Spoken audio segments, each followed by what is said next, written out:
Greetings everybody, Zed here. Patch 5.4 is coming to a close with less than a week left until 5.5, and I'm here to do a patch autopsy and cover everything there was to collect this patch and where we now stand on all collectibles up to this point. As usual with these videos, I put these out towards the end of the patch so I have a full and comprehensive understanding of what the patch has delivered in the way of collectibles before covering the patch. If I put out the video at the beginning of the patch, it's oftentimes hard to predict Hoyo's release cycle for collectibles, and oftentimes they'll sneak things in last minute. Now, while the positive to this is I'm able to deliver a more accurate and detailed list of the patch comprehensively, the downside is that I'm not able to warn you all of time-sensitive missable collectibles that may not be obtainable if you miss the collection window when they arrive in-game. This is where our community Discord comes into play. If you join our community Discord, I regularly ping the collector roll for collection alerts in-game to make sure you do not miss on time-sensitive collectibles. So please, join us there, obtain the collector roll if you don't want to miss time-sensitive, permanently missable collectibles. I also want to briefly mention that every collectible in this video is outlined in a detailed spreadsheet that I create for every single patch. Links for the Discord and the spreadsheet down below. Now with that introduction out of the way, let me just say that patch 5.4 is a very dry patch with not very much to miss, so let's not waste any more time and let's get into it. This patch only has one new character, and that is none other than the extremely fun to say Yume Mizuki. Trust and believe I'll be trying to say her full name as much as possible during this video.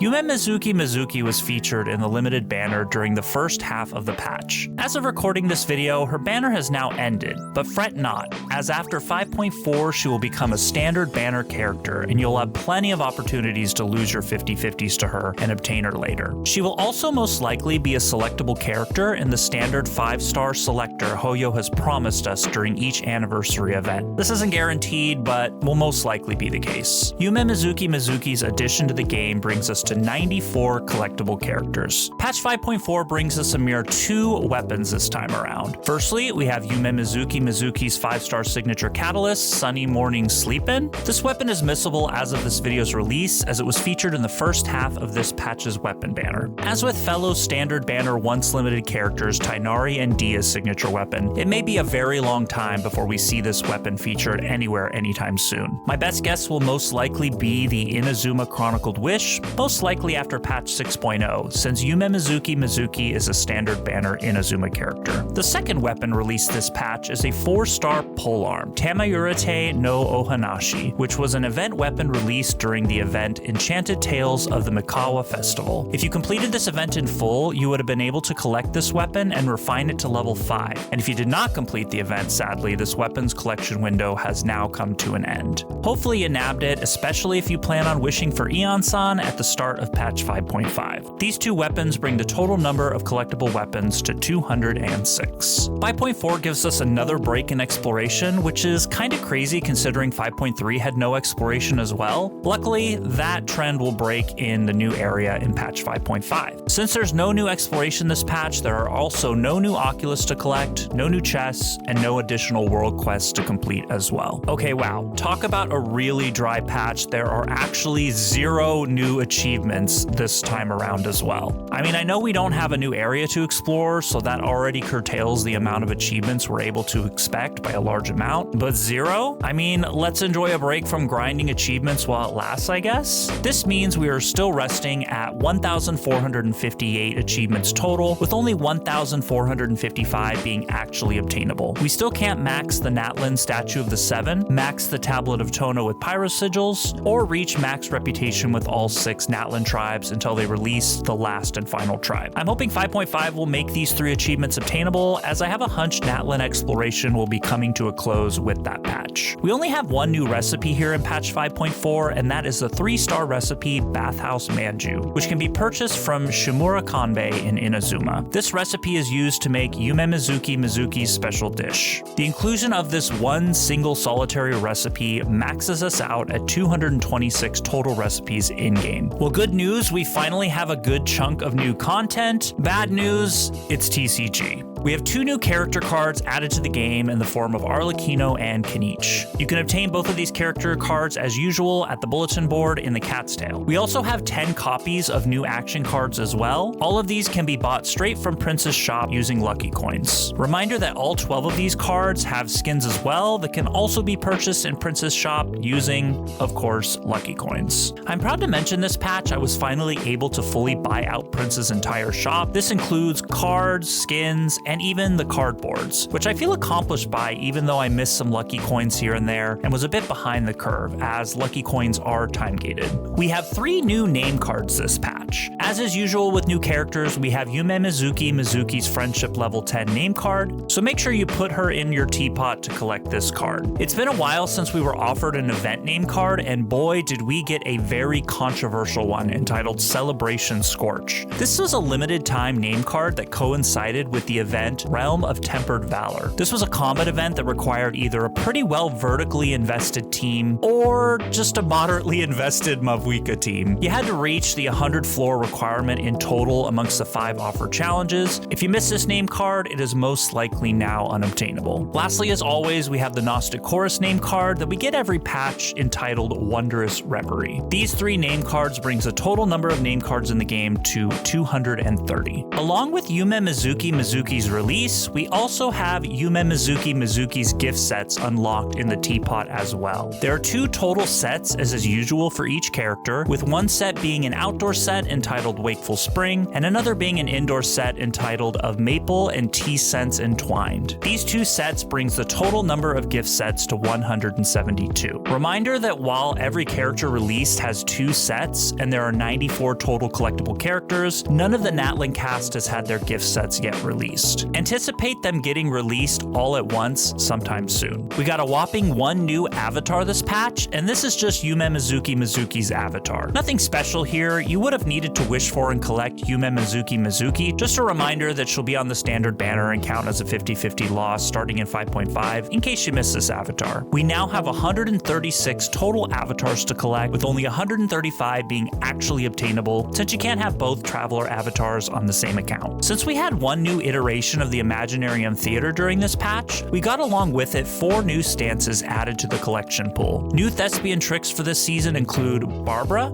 Sethos, Baiju, and Shiori. Each iteration of the theater gives 3 toy medals, each of which can be used to buy 1 stance. So if you've collected every toy medal thus far, you can obtain 27 of the 38 total stances released up until now. The archive has 14 new entries this patch. I'm not going to list them here individually in this video, but you can see my collection spreadsheet down below if you'd like them itemized for you. The addition of these entries brings the total number of archive entries to 2,972, of which all but 2 are fully obtainable. The 2 unobtainable entries as of right now are 2 of the 6 mini Sealies in the utility items category. No player is able to collect more than 4 of the 6 until Hoyo releases more of them in future events, hopefully sooner rather than later. Reminder too that one of the tutorial entries, Night Soul Transmission, is still bugged for a lot of players as well. Hopefully Hoyo fixes this soon. Just one last thing before we wrap this video up here. I'm going to take a moment to reflect on the collection categories that have no new additions to the game this patch. We did not get any new skins, hangouts, radiant spin crystals, gliders, echoes, or any new songs or themes in the repertoire of Myriad Melodies game mode. These are categories that I would normally cover, but as there are no new additions, that's why. Alright guys, I think that about covers it for this video on all of the collectible things to collect in Genshin Impact patch 5.4. Reminder that I do collection alerts in our community Discord to help prevent you from missing anything new in the game, and the spreadsheet that itemizes all of the collectibles mentioned here is linked down below. If after this video releases I realize I made any mistakes or overlooked anything, I'll be sure to use the pin comment down below. Speaking of the comments, let me know down below how your collection in Genshin is progressing. I'm always intrigued by how my fellow collectors are expanding their collections. That's it for now, happy hunting all, and see you in patch 5.5.